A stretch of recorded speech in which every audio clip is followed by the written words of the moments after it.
जय गुरुदेव, जय माँ गायत्री। सभी को मेरा प्रणाम। पिछले वीडियो में हमने जाना था कि जब माता जी गर्भ में थी तब उनके माता पिता को क्या आभास हुआ और कौन कौन से उनको दिव्य स्वप्न आते थे। आज हम जानेंगे जन्म के बाद क्या हुआ था। विशिष्ट वर्ष में अवतरित हुई महाशक्ति। पिता का ज्योतिष ज्ञान पुत्री को गोद में लेते ही सार्थक हो गया।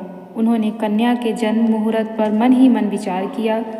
होरा लग्न, ग्रहों की युति और उनकी भाव दशा के बारे में गणनाएं की और उनके चेहरे पर प्रसन्नता की रेखाएं झिलमिला उठी। ज्योतिष की गणनाएं एक के बाद एक उन्हीं तथ्यों की ओर संकेत कर रही थी जिसका एहसास उन्हें अपनी ध्यानस्थ चेतना में हुआ था।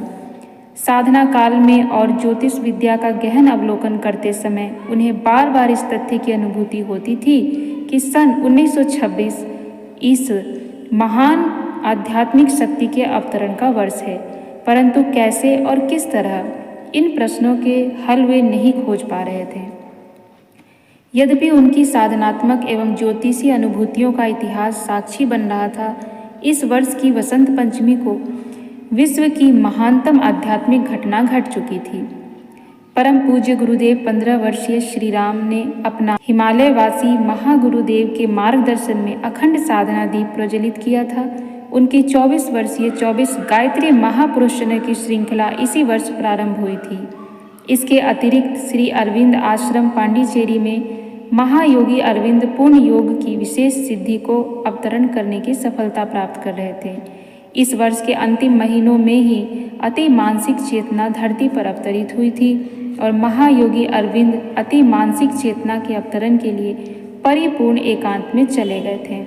जिस आध्यात्मिक शक्ति के अवतरण के साक्षी आज जसवंत राय थे, वह उपयुक्त दोनों ही घटनाओं से कहीं अधिक विशिष्ट थी, क्योंकि इसमें आध्यात्मिक महाशक्ति ने स्वयं ही स्थूल देह धारण करके अवतार लिया था।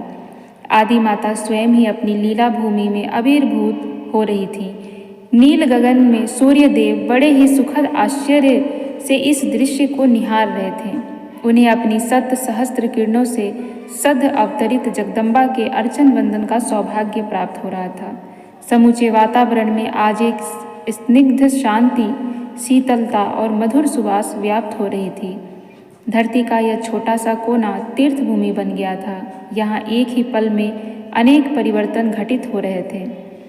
जसवंत राय की भावभूमि अपरिवर्तित थी। वह तो बस सुरभि भरी कुसुम कलिका की भांति कमनीय कांति को बिखेरती अपनी कन्या को गोद में लिए बस देखे जा रहे थे। यदि पड़ोस की महिला उन्हें ना टोकती तो वह न जाने कब तक यूं ही खोए रहते। ऐसा क्या है इस लड़की में जो तब से देखे जा रहे हो? उसके इस तरह पूछने पर उनकी भाव समाधि भंग हुई और वे बड़े ही हर्षित स्वर में बोले, यह लड़की बहुत ही भाग्यवती है। यह हजारों हजार लोगों को भर पेट खाना खिलाएगी। फिर थोड़ी देर में कुछ सोचते हुए कहने लगे, यह तो सभी के भाग्य को बनाने वाली भगवती है। पड़ोस की महिला को उनकी ये गूढ़ बातें कुछ भी समझ में न आई। वह तो बस लोक प्रचलन के अनुसार इतना भर जानती थी कि लड़का होना अच्छा होता और लड़की होना बुरा। उसे समझ में नहीं आ रहा था कि जसवंत राय घर में लड़की होने पर इतना खुश क्यों हो रहे हैं। उनकी बातों से उन्हें केवल इतना समझ में आया कि उनकी अपनी पुत्री का नाम भगवती रखा है। उसने कन्या को उनकी गोद में लेकर लेडी लायर अस्पताल के एक कक्ष में विश्राम कर रही माँ के पास लिटा दिया। इस नाम के स्वर कन्या की माँ के कानों में भी पड़े। उन्होंने बड़े ही लाड से अपनी बेटी की ओर निहारा।